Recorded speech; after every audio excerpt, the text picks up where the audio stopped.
Who should you tell if you've just been diagnosed with HIV? What do you do next? I want to share some steps that you might take and my thoughts about my life-changing decision to go public. In terms of partners, are you in an active sexual relationship? Since I was informed by a declined life insurance application, I went to infectious disease, praying the test would be negative. It was positive. So my then husband also had to be tested, and he was positive as well. And the question for you is, are you in a sexual relationship in the past or present with someone who needs to have the information that you are now HIV positive? Depending on what season of life you're in, you may be dating or thinking about dating, and this may play into your thoughts about that. And if I can work up the courage, I might talk about dating, especially dating in 50s and 60s.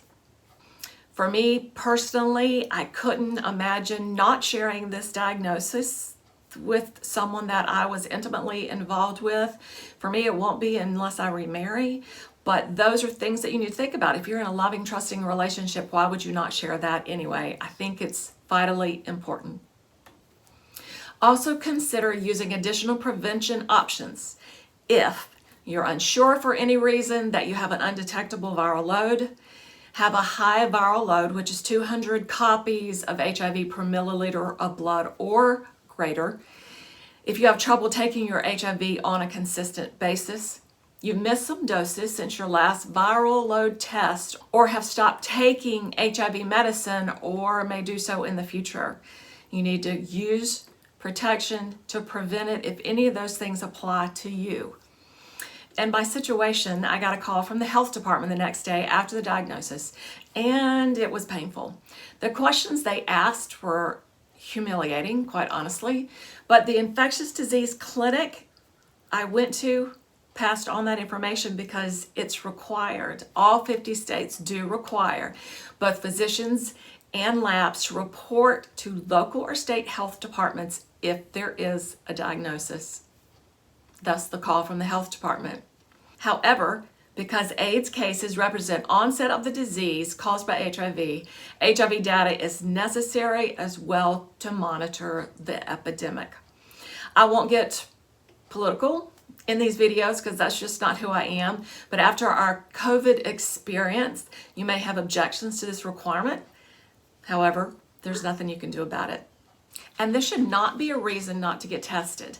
Your health and your state of mind are important. Get a home test if that's easier for you. Who do you have in your life that you can trust? Even though it may feel like your life is over, it's not. You don't have to give the news to friends, family, or coworkers until you're ready. In the beginning, the most important piece for me was having a support system of people who would both sit with me in my grief and help me move on to next steps. My kids and family were among the first to know. I can't even tell you the shock and agony this was for me and for them. My heart was broken, and I knew I was breaking theirs as well. This also signaled the end of a 35-year marriage. So you add that trauma into the mess. I also told my closest friends, who I knew wouldn't judge or try to fix me. The diagnosis is what was done to me, but I made the choice to take the high road and leave my marriage with integrity. Over the first few months after the diagnosis, I added a person here and there to my small group of trusted, confidential partners. It might be someone God put on my heart or someone I ran into in person. I also emailed friends who I knew would pray for me and encourage me. But I did it slowly as I was working through the grief of both my marriage and the diagnosis. You have the rest of your life to live, and you can be as choosy as you want with who you share this new information. You may feel like your life is over and you have no control, but this is an area and an opportunity to take back control over who you tell and what works best for you. It's taken me 2 years to become comfortable with the idea of going public on this platform. I've known all along that this was something God wanted to use in my life as a ministry to others, but I've wrestled with that decision and the role my faith plays in my life and my diagnosis.